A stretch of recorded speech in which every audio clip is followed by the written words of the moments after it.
इस कार्यक्रम के पुण्यार्चक हैं श्रीमती माया जैन, पुत्र श्रीमान नितिन कुमार जैन, पुत्र वधू श्रीमती मोनिका जैन, कुमारी मिष्टी जैन, कुमारी धरा जैन, नाना नानी श्रीमती सुलोचना भगवान दास जैन, टीकमगढ़ दादा दादी श्रीमान दया चंद्र, हीराबाई, सुपुत्र श्रीमान संजय रजनी जैन, बेटा श्रेयस, बेटी अदिति जैन, समस्त जैन परिवार सागर मध्य प्रदेश, श्रीमती नंदा चंद्र कुमार जैन सोनी, श्रीमती मयूरी गौरव जैन सोनी, सौरभ जैन सोनी, ओजस्व जैन, प्रतिष्ठान विशुद्ध drug and surgical, Ashok Nagar विशुद्ध drug and surgical Guna, Vantara fashion आशीर्वाद हॉस्पिटल रोड गुना मध्य प्रदेश, एडवोकेट श्री वीरेंद्र कुमार जी कठरिया एवं श्रीमती कुसुम, राजकुमारी, पुष्पा, मंजू, सीमा, उषा, भूना, वंदना एवं समस्त कठरिया परिवार कुरवाई मध्य प्रदेश।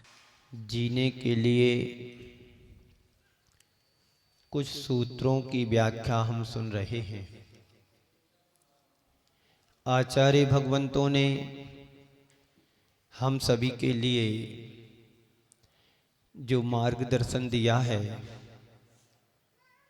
उस मार्गदर्शन को अपना करके हम अपने जीवन का विकास कर सकते हैं। एक कारिका के माध्यम से मैंने अपनी बात को शुरू किया था। न्यायोपात धनो यजन गुरु गुणुन सदग्री त्रिवर्ग भजन नन्यो न्यानुगुणम तदर्हि गृहिणी स्थानलयायो ह्रीमिया युक्ताहार विहार आर्य समिति प्राज्ञः कृतज्ञो वसिः श्रवण धर्म कथाम दयालु रघुभी सागार धर्मम चरेत। कल हमने बात न्यायोपात धर्म यानी न्याय नीति के द्वारा उपार्जित किए जाने वाला धन एक व्यक्ति के जीवन को विकासोन्मुखी बनाता है, और अन्याय और अनीति के द्वारा किया जाने वाला धन का अर्जन हमारे जीवन में ना बचता है ना पचता है। कहते हैं पारा जो होता है न बचता है न पचता है।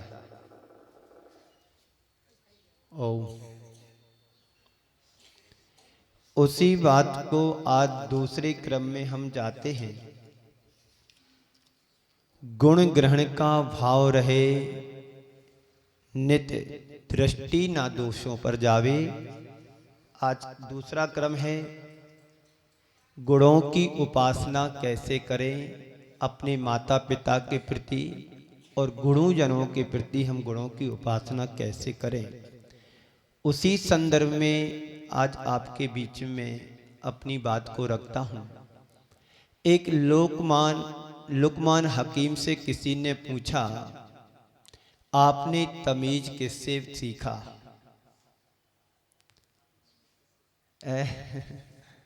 लुकमान हकीम से किसी ने पूछा, आपने तमीज किससे सीखी?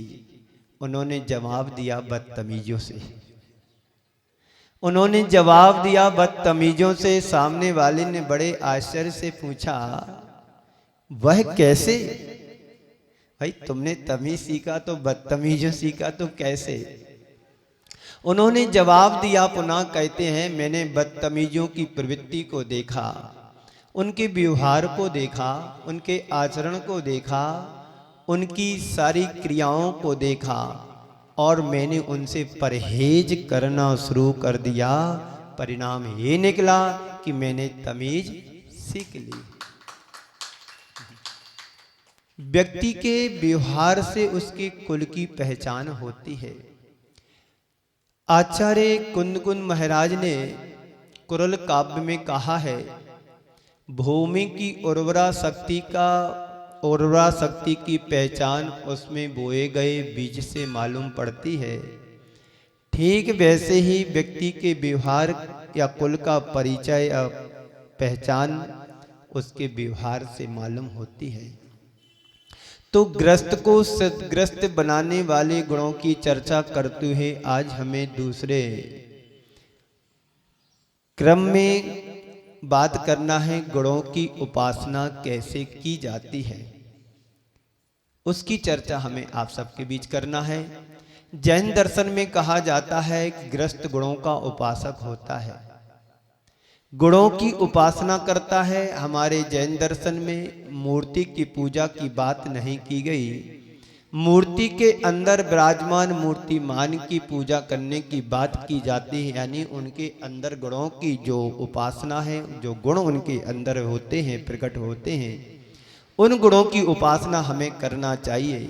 और इतना ही नहीं, जैन दर्शन में व्यक्ति की उपासना की बात नहीं की गई, उसके गुणों की उपासना की बात की गई है।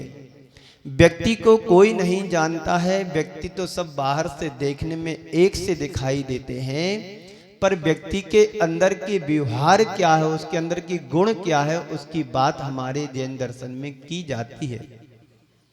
यह नहीं कहा गया कि किसी तीर्थंकर को पूजो, किसी अरिहंत को पूजो, अपितु यह कहा गया है कि गुणों की उपासना करो, गुणों की पूजा करो। हम मंदिर जी में विराजित भगवान की पूजा नहीं करते, अपितु उनके अंदर जो विद्वान गुण हैं, उन गुणों की हम पूजा करते हैं, उपासना करते हैं। वैसे तो एक कारखाने में, वर्कशॉप में बहुत सारी प्रतिमाएं रखी रहती हैं। यदि हम प्रतिमाओं को ही पूजना चाहते हैं तो कारखाने में जाओ, वहां पूजन करने लगो। नहीं, पूजा तो उनके गुणों की जाती है, उनके अंदर जो विद्वान तत्व हैं, गुण हैं, उनकी हमें उपासना करना, उनकी पूजा करना है। भगवान की मूर्ति नहीं, वरन गुणों की मूर्ति है। उन तमाम गुणों की मूर्ति है जिनकी हम हर रोज उपासना करते हैं। इसलिए कहा भी है, वंदे तद्गुण लब्धे।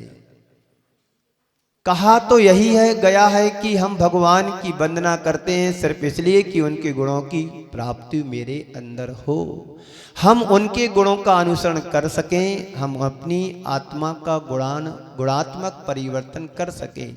ये तब होगा जब हम भगवान के अंदर गुणों की उपासना करेंगे, तभी हम अपनी आत्मा में परिवर्तन ला सकते हैं, अपने जीवन में, व्यवहार में परिवर्तन ला सकते हैं, विकास कर सकें। इसलिए गुण पूजा पर जोर दिया गया है। यह भी कहा गया है कि गुण देखने का प्रयास करो, और जहां से भी जो भी गुण तुम्हें दिखाई पड़े, तुम उसे ग्रहण करने का हमेशा भाव रखें, प्रयास करें। इसलिए हम मेरी भावना में रोज पढ़ लेते हैं, दूसरों को सुनाने के लिए पढ़ते हैं, खुद को सुनने के लिए नहीं।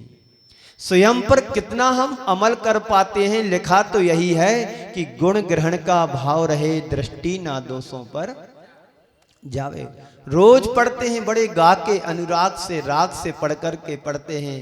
जिसने राग देश का मादिक जीते, सब जग जान लिया, सब जीवों को मोक्ष मार्ग का निष्प्रय हो उपदेश दिया। बने जहां तक इस जीवन में औरों का उपकार करूं। कितना उपकार करते हैं हम औरों का, कितना हम भला चाहते हैं। सबसे पहले भला चाहते तो अपना और अपने परिवार का, और थोड़ा सा आगे बढ़ते हैं तो भला सोचते हैं अपने रिश्तेदारों का, नातेदारों का। पड़ोसी के घर में क्या हो रहा है कभी झांक कर के देखा? बुराई यदि आती है तो जरूर उसको ध्यान कर लेते, मेरा दुश्मन है, हमारा कैसा है, पड़ोसी है। पर ये कभी नहीं देखते कि हमारा पड़ोसी है, इसकी हमें साथ निभाना चाहिए।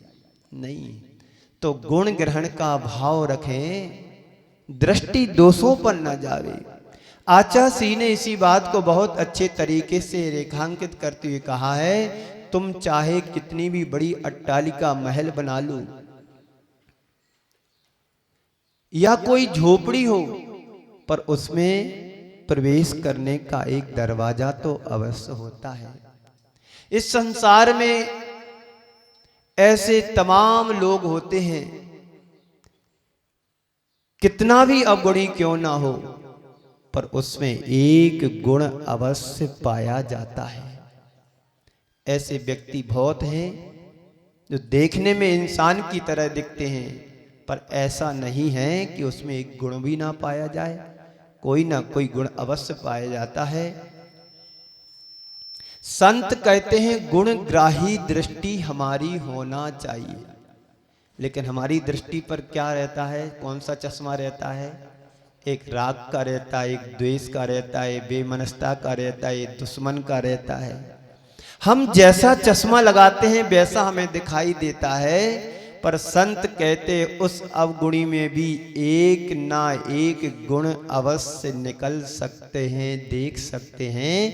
यही दृष्टि एक सद्ग्रस्त की होती है। वह रोज भगवान के सामने जाकर के भावना भाता है कि गुणी जनों को देख हृदय में मेरे प्रेम उमड़ आवे, और बने जहां तक इस जीवन में औरों का उपकार करूं।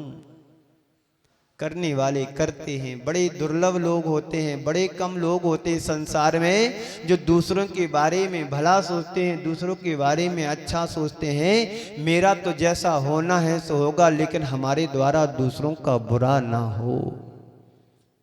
तो गुणी जो गुणवान है, हमसे जो श्रेष्ठ है, उनके प्रति अपने हृदय में अनुराग होना चाहिए, उनके प्रति दया और करुणा का भाव होना चाहिए।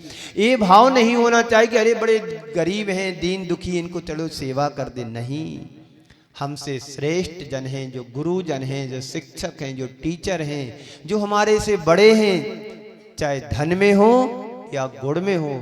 धन वालों के प्रति तो हर कोई झुक जाता है, लेकिन गुणवान के प्रति बहुत कम लोग होते हैं जो उनके आदर्श, उनके जीवन को बना पाते हैं।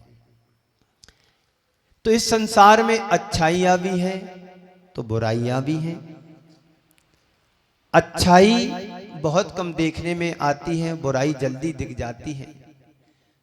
दूध कितना है ये नहीं दिख रहा है, दूध में काला काला क्या पड़ा है ये जरूर दिखाई देता है। व्यक्ति जिंदगी भर अच्छे काम कर रहा है, करता रहा है, और यदि उसके द्वारा कोई धोखे से गलती हो जाती है तो सारा किए किया पर पानी फिर जाता है। अरे उसने तो ऐसा कर दिया, वैसा कर दिया। तो नेकी भी है तो बदी भी है, पाप भी है तो पुण्य भी है। तमाम चीजें इस संसार में हैं। यह सब हमारी सोच पर निर्भर करता है, हमें किसको चुनना है। अच्छाई के लिए चुनना है कि बुराई के लिए देखना है। एक आदमी अगर किसी बगीचे में जाता है, एक आदमी यदि किसी बगीचे में जाता है तो उसके लिए दोनों चीज दिखाई देती हैं। एक और वो देखता है कि बहुत सुंदर फूल खिले हुए हैं, सारे फूल अपना सौरभ लुटा रहे हैं। तो दूसरी ओर व्यक्ति देखता है कि कांटे भी लगे हुए हैं, वहीं पर सड़ी गड़ी पत्तियां भी पड़ी हुई हैं। अब हमें दृष्टिकोण को देखना, किस दृष्टिकोण से हम उसको देख पाते हैं। अच्छाई तुम्हें दिख रही है कि बुराई दिख रही है। पर कुछ लोग होते हैं अच्छाई को कम देख पाते हैं, बुराई पर जल्दी दृष्टि चली जाती है। फूल कितने सुंदर हैं, तुम्हें खुशबू भी दे रहे हैं, उस पर दृष्टि कम जा पाती है। पर बाजू में सड़े गड़े पत्तियां पड़ी हैं, दुर्गंध आ रही है, तो वो तुम्हें दिखाई दे देती है कि देखो कितना गंदा है बगीचा है, साफ सफाई भी नहीं है, दुर्गंध आ रही है।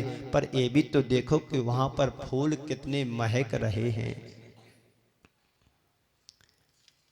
ये बात सच है, फूलों की सुगंध से आनंद लेने वाले लोग कम होते हैं और फूलों के कांटों पर दृष्टि दौड़ाने वाले लोग इस संसार में बहुत होते हैं। भरमार पड़ी हुई है, तो ऐसे व्यक्ति के जीवन का कभी विकास नहीं हो सकता है। जो व्यक्ति के अंदर की कमी को देखता है, व्यक्ति के दोषों को देखता है, वो व्यक्ति कभी जीवन में विकास नहीं कर सकता है। वो उसकी दृष्टि मात्र एक ही रहती है, कहाँ मुझको कमी मिले, कहाँ मैं कमियों को देख पाऊं और जीवन में उनको प्रचार प्रसार में लग जाऊं।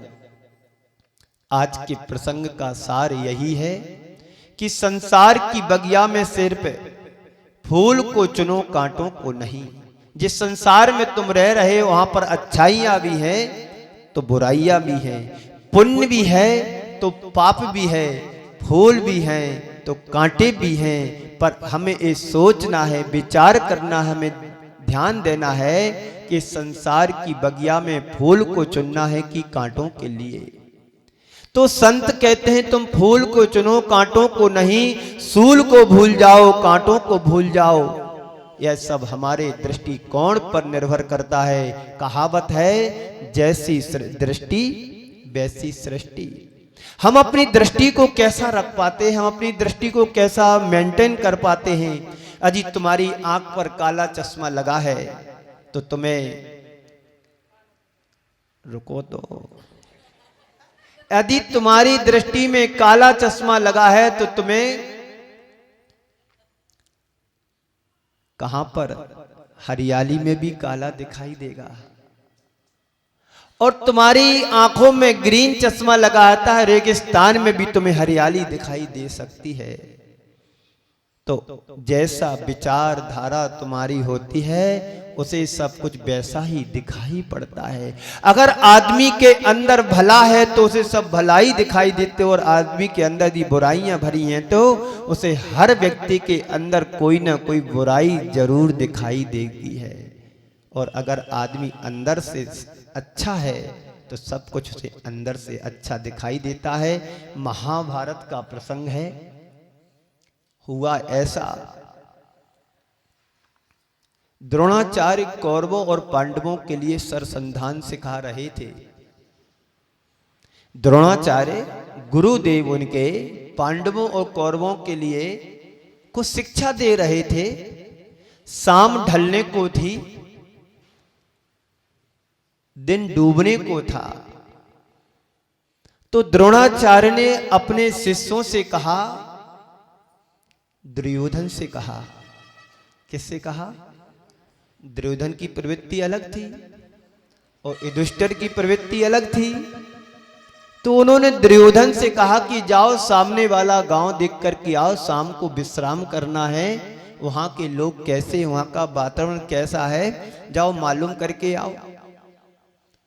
दुर्योधन जाता है, देखता है लोग बड़े उसके लिए विचित्र दिखाई दिए, क्योंकि इसने भी अकड़ करके पूछा, क्यों जी ये गांव ठीक है कि नहीं, यहाँ हमारे गुरुदेव को रुकना है, हम लोगों को रुकना है। इस कार्यक्रम के पुण्यार्चक थे श्रीमती माया जैन, पुत्र श्रीमान नितिन कुमार जैन, पुत्र वधू श्रीमती मोनिका जैन, कुमारी मिष्टी जैन, कुमारी धरा जैन, नाना नानी श्रीमती सुलोचना भगवान दास जैन, टीकमगढ़ दादा दादी श्रीमान दया चंद्र, हीराबाई, सुपुत्र श्रीमान संजय रजनी जैन, बेटा श्रेयस, बेटी अदिति जैन, समस्त जैन परिवार सागर मध्य प्रदेश, श्रीमती नंदा चंद्र कुमार जैन सोनी, श्रीमती मयूरी गौरव जैन सोनी, सौरभ जैन सोनी, ओजस्व जैन, प्रतिष्ठान विशुद्ध drug and surgical, Ashok Nagar विशुद्ध drug and surgical Guna, Vantara fashion आशीर्वाद हॉस्पिटल रोड गुना मध्य प्रदेश, एडवोकेट श्री वीरेंद्र कुमार जी कठरिया एवं श्रीमती कुसुम, राजकुमारी, पुष्पा, मंजू, सीमा, उषा, भूना, वंदना एवं समस्त कठरिया परिवार कुरवाई मध्य प्रदेश।